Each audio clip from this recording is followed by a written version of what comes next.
Hello, my name is Nia Nickerson, a junior international management student here at North Carolina A&T, and this video presentation is going to be all about my study abroad experience over in South Africa.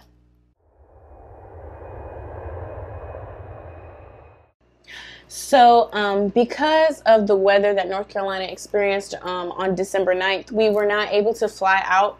On December 9th, our flights ended up getting canceled. However, World Strides was really good about fixing our flights, so we ended up flying out that next day. And instead of flying directly to South Africa, we ended up flying to London first and then going to South Africa. So from Charlotte to London, it was around a 10-hour flight, and then we ended up having a 6-hour layover in London. We did not leave the airport, however, but there were a lot of cool things to see in that airport. And one of the things that was pretty cool, as soon as we stepped off the flight, there was this big purple bus. I think in London they just love the color purple because the bus was purple. A lot of things in the airport were purple. And I was like, okay, this is cool. And then another thing that was really cool that I should point out is that they had a whole entire Hogwarts store, like Harry Potter store. Everything in there Harry Potter themed. It was super duper awesome. So after our 6-hour layover in London, we headed straight to South Africa. So that flight lasted a couple hours. I think it was either 6-8 hours. But we ended up getting to South Africa around, like, I think midday, either the morning or the midday.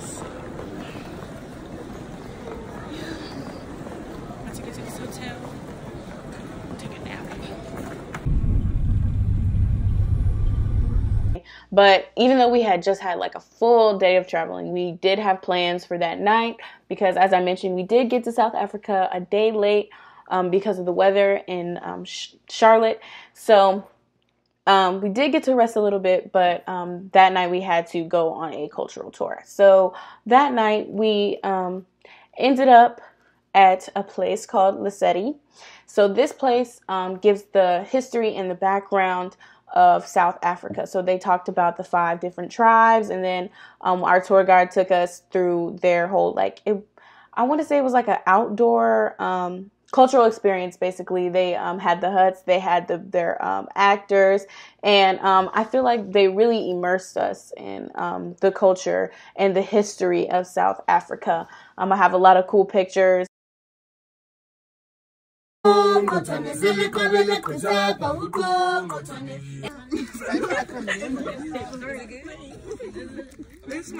After the entire tour, we ended up going to a show before we ate dinner there. So the show was full of dancing.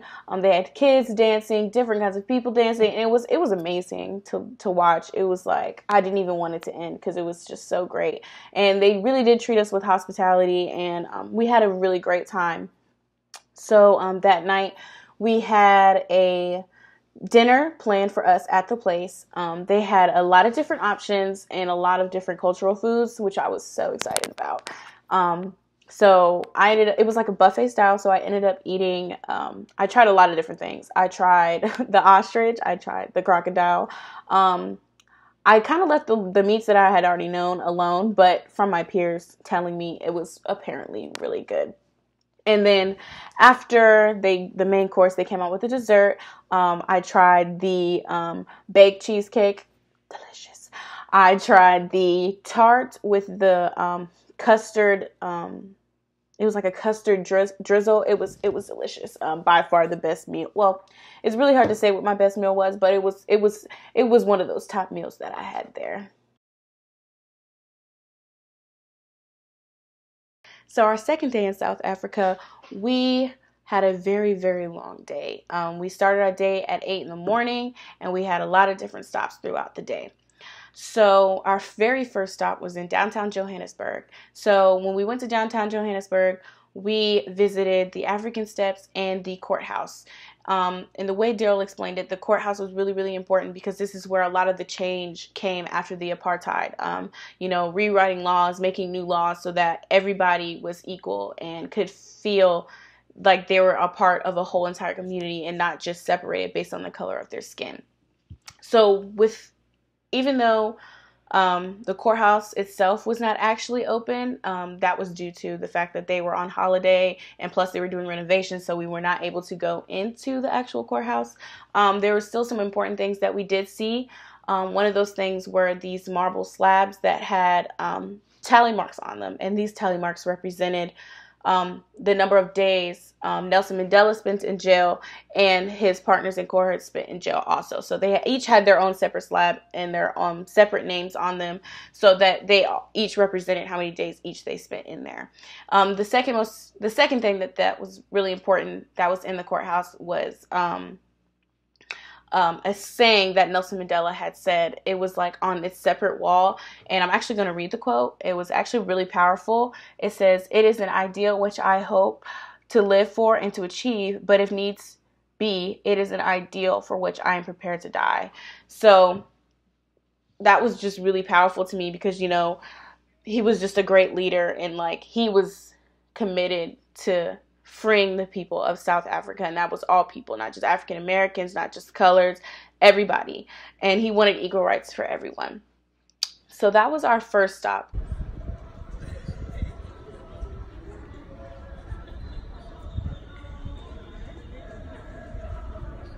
Our second stop of the day was the Apartheid Museum. So Daryl did warn us that before going into the museum, we were not allowed to take videos and pictures due to copyrights.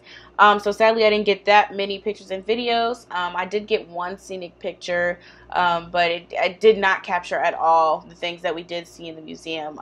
It was almost overwhelming what really happened during the apartheid movement.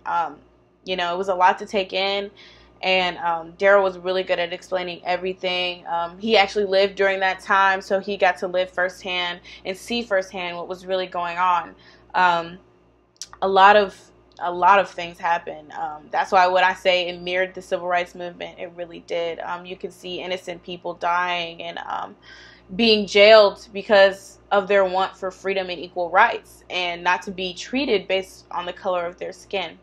So we spent around 3 hours at the Apartheid Museum, and it was really insightful, and I was just so grateful for the things that they went through, because, you know, even though it might not seem like it, you know, when things like that happen, it affects everybody in the world. You know, media was prevalent during that time, so the world got to see the things that they had went through, and it was just it was overwhelming. But I was glad that I got to see everything that had happened to them. After the Apartheid Museum, we left. We ended up eating lunch. That's my first time trying Nando's. It was delicious. Our lunch did run over a little bit, so we were running late to our next stop. But our next stop was the Mandela House. So this was one of the things I was really, really excited about. We got to visit Nelson Mandela's actual house. Upon being released from jail, he did stay there for quite a bit. However, he did end up moving because, you know, he was really popular and he felt like he could never get any peace at his house because people did know where he lived. So he did live there for quite some time.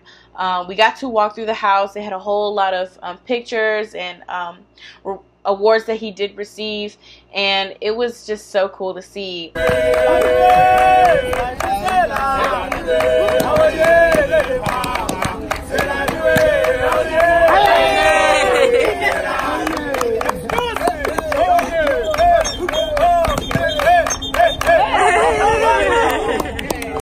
So the next stop that we had was around 2 minutes away from the Mandela House.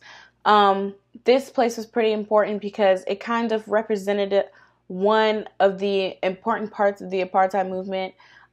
This monument was dedicated to a child that had lost their life while there was a march going on. So the picture was a picture of a little boy who was the one who ended up losing their life, being carried by his big brother and his sister standing next to him. He ended up not surviving, and a photographer for a newspaper ended up getting a picture of that very moment. And back in that time, during the apartheid movement, newspapers and media was very much so regulated by the government. So they could not put certain things in the newspaper. So with the help of not only that newspaper, but a lot of the newspapers in South Africa, they were able to get the picture out to show the world what was really going on, and that the apartheid movement was not just affecting adults, but it was affecting children, that even children were losing their life in the fight for freedom and equal rights. So it was really touching that we got to see that, and it was like kind of surreal, like, wow, even kids were losing their life just for equal rights and to be treated the same. And it was really sad, but you know, it was really nice to see. We even got a group picture at the monument, and it was our last stop, so it was like we were happy because it was, you know, it had been a long day, but we were also sad because like we had to end it on that kind of note where we had to learn that even a kid had lost their life during the apartheid movement. So on Thursday, December 13th, was the day we finally got to experience the real reason why we came to South Africa, to visit businesses across both Johannesburg and Cape Town. So the very first business that we visited was in Johannesburg. It was Herbert Smith and Freehills, and it is a law firm.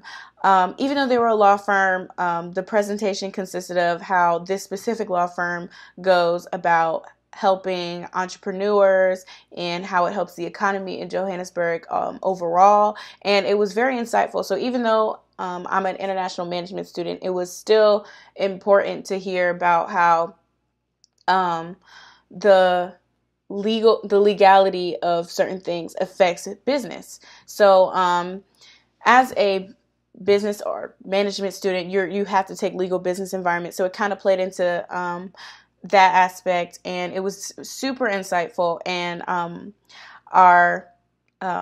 the leader of the presentation was very nice and answered all of our questions, and we were even able to share dialogue and about the differences of South Africa and America. After we had that visit, we went to lunch, and then after lunch, we visited another company, and that company was River Sands Incubation Hub. Now, this was especially my favorite business that we visited because as somebody who wants to start their own business, it was cool to see how there are different resources for people who want to start their own business, and how places like incubation hubs can help entrepreneurs. So there was a quick presentation, and then they gave us a tour of their campus. They had different shops for entrepreneurs. So we walked into a retail space reserved for people who were making clothes, or a retail space for people who had opened their own shops. And we even saw a small little farm that they had on the campus because somebody had started a business for locally grown food, you know, that's organic and healthy. And they even had banks. And so they went to explain that these spaces are reserved for entrepreneurs so that they can have a space where they can work, and that they have resources such as the people to connect them to different businesses so that they're able to get on their feet. I enjoyed this because it was something that I could even look into because, like I said, for somebody who wants to start their own business, that's a resource that even I could use, especially being an international management major. So the last company that we visited in Johannesburg, we visited on December 14th. This company was named Josie Hub. This was another incubation, so another resource that entrepreneurs could use. Professor Spate's husband was part of that presentation also, but we also had another presentation of one of the entrepreneurs that they had there at Josie Hub. He had a company that was basically a taxi service, but a taxi service that was meant for bigger groups that to go to longer distances. And he was talking about how where he had started from and where he's at now, and how Josie Hub had went to help him move his company to where it is now. And it was just really inspiring because he talked about where he started and how this process in Josie Hub has helped him get to where he is now. While we were at Josie Hub, I had the best cappuccino. They said that the person who was making the cappuccinos makes the best cappuccinos in Johannesburg, and I would not refute that statement at all. After our visit with Josie Hub, they treated us to lunch at Salvation Cafe. It was delicious. I had a big burger and fries. It was great, spectacular. It's probably the second best meal I've had in South Africa.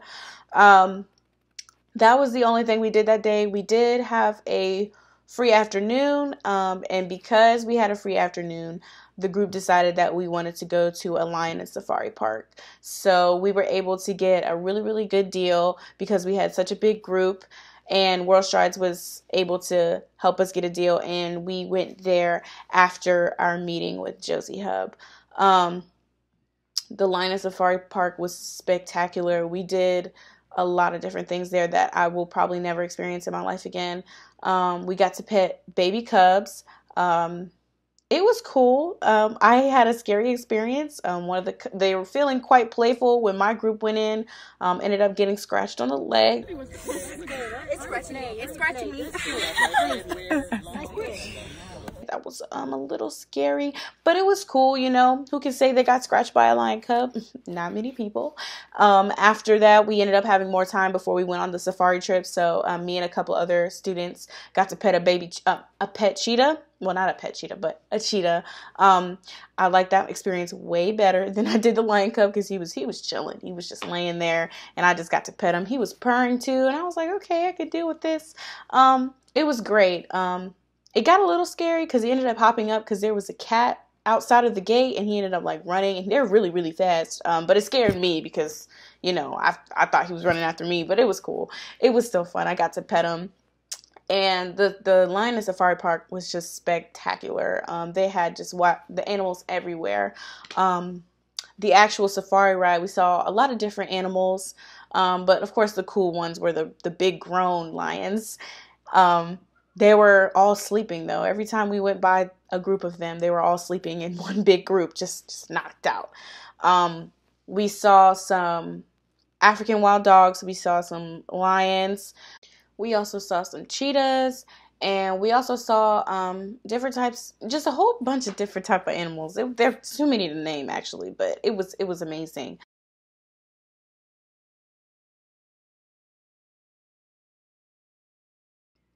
After we got off the safari, we had a little bit of free time to, you know, go do some of the things that we didn't get to do.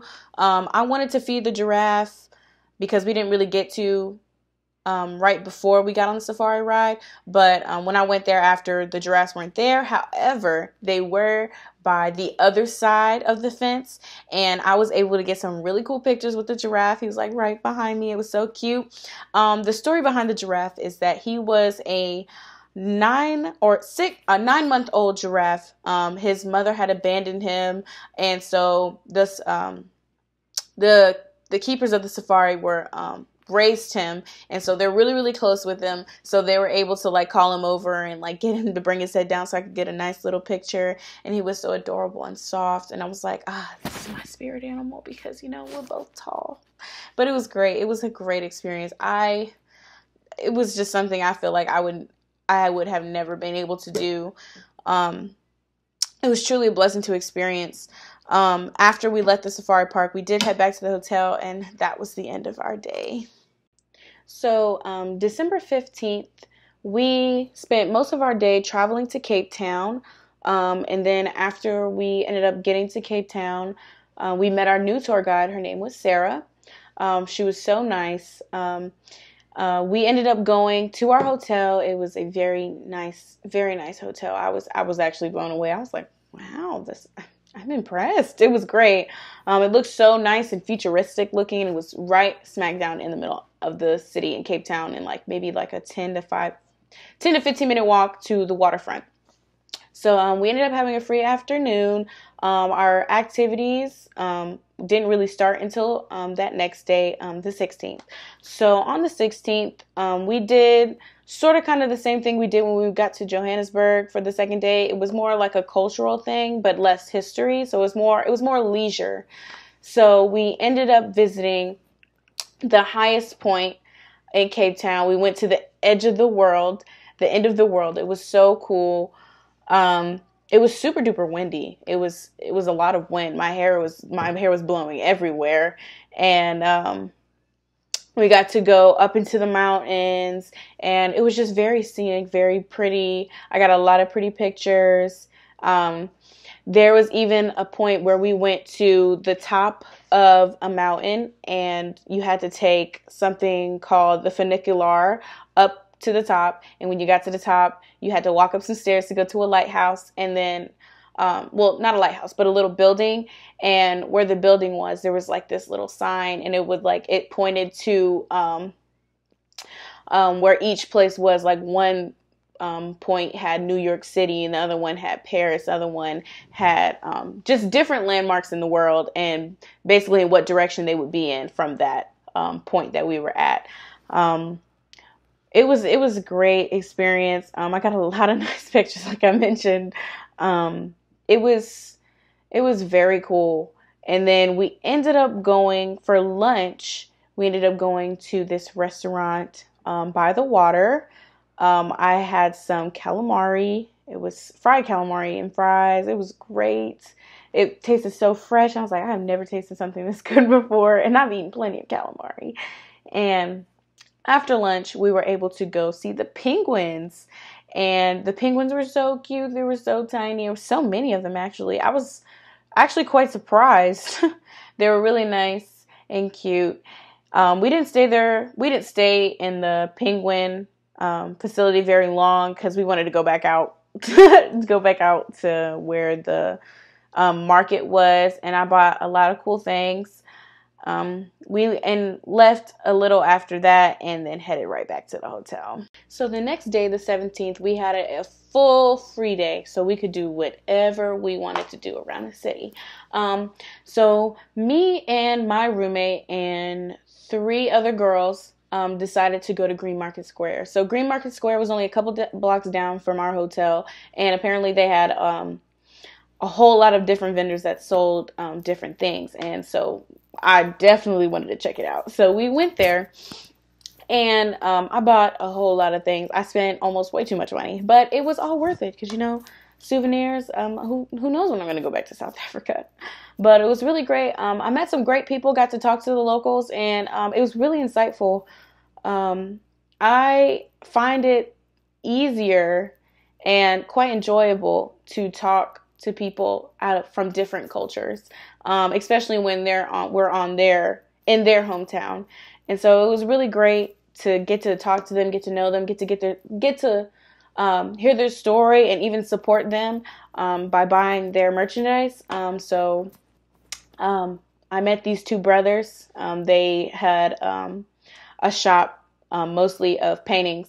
And I got to talk to them a little bit, and how they really appreciate how, we're not just tourists stuck up and just want to buy something and leave. Like, they were actually getting to take the time to get to know them. And I even took their business card because I was like, I really want to, put you guys on my social media and out there just so that you guys can get some exposure, because what you're doing here is really great. And especially that you guys are drawing these things yourself, because there was plenty of other paint shop setups. But every time I asked them, oh, did you guys paint this? They were like, oh, no, we didn't. But they were the only ones that I had met them, and I have the most beautiful painting from them. We talked to a whole bunch of other locals, and then after we spent hours at that market, and after we left the market, me and my roommate went back to the room to chill a little bit, and then we ended up going to a ice cream place. My roommate was super into ice cream, and Sarah, tour guide, had told us that we cannot leave Cape Town without trying the best ice cream there, and that was at this place called the Creamery. And we ended up walking there. It was like a It was like a 20-minute walk, but so we started walking, and then we ended up passing a little block party. So that was like completely unplanned. Didn't even know it was going to happen, and it was super. It was like a parade. It was streets crowded full of people. It was almost hard to walk, but it was so cool to see and watch because it was like something, a part of the culture that you didn't even expect to see. And they had street food out there. It smelled so good. It was almost hard to tell. It was almost hard not to get any. But we saw the band that they had out there, and there were just a lot of dancing, a lot of music, and it was just super. The energy was just super nice. And then we ended up leaving the block party because it was getting kind of dark. We didn't want to be walking around in the dark, but we ended up making it to the ice cream place. It was probably the best ice cream I've ever had. It was just super creamy. It's just super rich, and it was reasonably priced too. So that is what we did on our free day, and it was one of the best days that I had in Cape Town.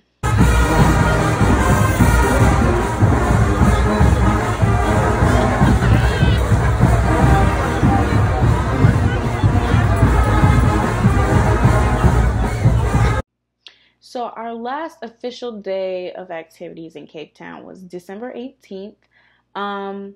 We had our very last company visit at Westgrow.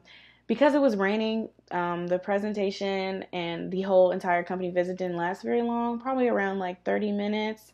But we did get some insightful information about how that company itself works with businesses around Cape Town and how they help with the economic growth overall. But like I said, like because of the rain, we weren't able to get the full entire experience of that company. However, there was some leeway though, just because that company visit was cut short. We were able to do a little bit extra throughout the day. So we decided that we were going to hop on the bus after the company visit and go visit the waterfront and a food market. So the very first place we went was a food market. And when I say food market, what I mean is like there's a whole bunch of different kinds of restaurants in one place. And it was almost hard to choose like what I was gonna eat. But I ended up eating at this place called Falafelish. It's everything is basically made with falafel. Like I got a shawarma with falafel in it. And so what a falafel is, it's like a vegetarian meatball made out of chickpeas. It was delicious. After we went to the food market, we made our way to the waterfront. The waterfront was super crowded. It was super crowded. The rain stopped by that time and it got hot again. But we were able to go to the African imports shopping area, and that's where you could get a lot of the souvenirs for like half the price. We got it at Green Market Square. I ended up getting a couple little trinkets for my family members and a little bit for myself. But we didn't spend too much time there because it was actually almost kind of overwhelming because there was a mall there, but it was just way too many people. So after we left the waterfront, we left back to the hotel to get ready for dinner. We were having dinner on the waterfront. It was this place called, let me get the name, Camps. Well, it was by Camps Bay, but it was like right on the water. It was like, it was all paid for. It was a 3-course meal. So I started off with the fried calamari. Of course, I love calamari. And then I got the steak and the fries, and then after that we had a dessert. I got the chocolate mousse with the whipped cream topping. It was delicious. It was all good. It was like kind of bittersweet because I knew like, wow, this is going to be my last real official meal here in South Africa before we leave tomorrow morning, and it was like really sad, but it was a great way to end the night. Great way to end the trip. And then the next day, we were out of that hotel by 11 o'clock and we were on our way to the airport. And then December 19th was just a day full of traveling. So we ended up going from Cape Town back to Johannesburg to Ghana. We made a stop in Ghana. And then from Ghana, we made our way to DC. And from DC, we made our way to Charlotte. And then me personally made my way back from Charlotte back to Virginia. it was a lot of traveling. I was shot when I got back home. I was done. I was in the bed, but you know, overall, like the trip itself, everything about it was amazing. I couldn't have asked for a better experience.